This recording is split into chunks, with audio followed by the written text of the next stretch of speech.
Welcome to Take 5, a podcast brought to you by Newleaf Training and Development. Each edition is an inspiring interview with a leader worth listening to. Enjoy!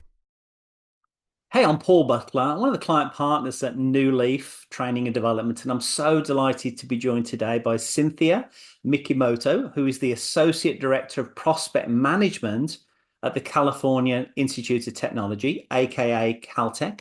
Cynthia, can you believe it? For 18 years now here at Newleaf, we've focused on our core purpose of simply helping people and organizations better manage themselves, lead others, and grow business acumen.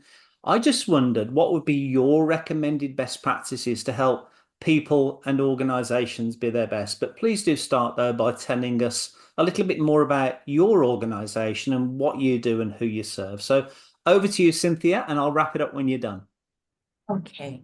Well, it is such a pleasure to see you again, Paul. I remember you from several years ago, or many years ago, when you came to Caltech to consult with us. So such a pleasure for me to be here today. Thank you. So about Caltech, this is a campus that is, I can't believe how small this campus is and how big the research is. And, you know, when I think about Caltech, it's the things that they do here, it touches everyone's life, you know, like from the cell phone in your pocket to amazing astronomical solutions that they're coming up with every day. And I just feel really fortunate to work here. So about your question, when you're asking about how do we bring out the best in ourselves and our teams, it really does go back to actually Caltech, where I work. As you can imagine, that since they're solving these huge problems, that they really expect the best from their people and they really value it. So, you know, there's a lot of professional development opportunity here. And we're always asking ourselves, you know, what are the next big things that we can do or seek out or reward bringing out the best in people? So, in really thinking about this question, there's a lot of layers to it. So I have found for myself what scares me the most is actually the thing I should be doing. And it always turns out to be the thing that I look back on as my proudest moment. So I recently heard somebody on one of my reels, she's actually talking to high school students about what things they can make up for themselves, the challenges, and then what would bring out their lore. So that's not a word you hear every day. So when I was thinking about it, I'm like, can't anybody use that for themselves? You know, so she came up with this document where it's just bulleted items. You think about the last week or the last month, something to add to your lore document. So I think that's a great way to think about for ourselves, goal setting. You know, what are the milestones? What are the things that we can add to this document in the future? You know, so I've applied that to myself, even though I want to give that advice to my son. It's like great advice for myself. And also thinking about my team.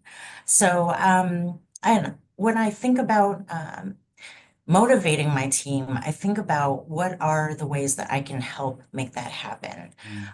So it's not like when you think about navigation or GPS, you know, it's not, I don't want to give her turn by turn directions. I want to just help her think about where she wants to get to and how I can help her get there. So, you know, in our standing meetings, our one-on-one, I ask her, what are the things that motivate you? What are the things you want to learn? Because that's actually a motivator for her is learning. So we're both learners. So I can totally vibe with that. So when she tells me, oh, I want to learn more about this, or I want to take that certification, then that's what I'm on the lookout for her when we're not meeting. You know, I'm always on the lookout for webinars or things of interest to her or people I can connect her with here at Caltech.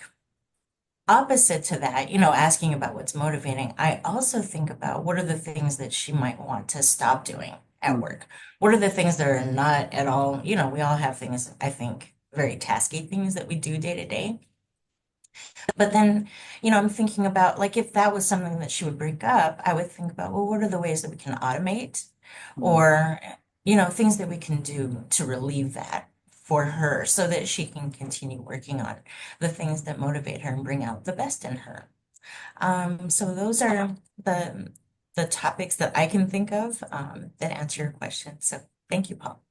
Cynthia, I really like that. And I love that reference to the GPS as well about kind of setting a direction, but not giving turn by turn instructions. And if you haven't trademarked that, I might steal that. You can absolutely take it, but I think Google Maps might already have taken that. Well, Cynthia, thanks ever so much for taking a few minutes with us. And if I could just give a message out to the subscribers, which we always like to do, keep an eye on the events page for the activities that we have going on throughout the rest of the year. Cynthia, could I offer you a dreadful virtual high five? Oh, it is not dreadful at all. I would love to. Cynthia, it's so good to see you again. Thank you, Paul. It was a pleasure. Thank you. Thanks, Cynthia. I hope you found that interview useful, and if you did, feel free to rate, review, and share this podcast. We'll be back next week with another episode, and we also invite you to check out our other weekly podcast, Going the Extra Mile, which is sure to lift your spirit and encourage you in today's working world. Bye for now.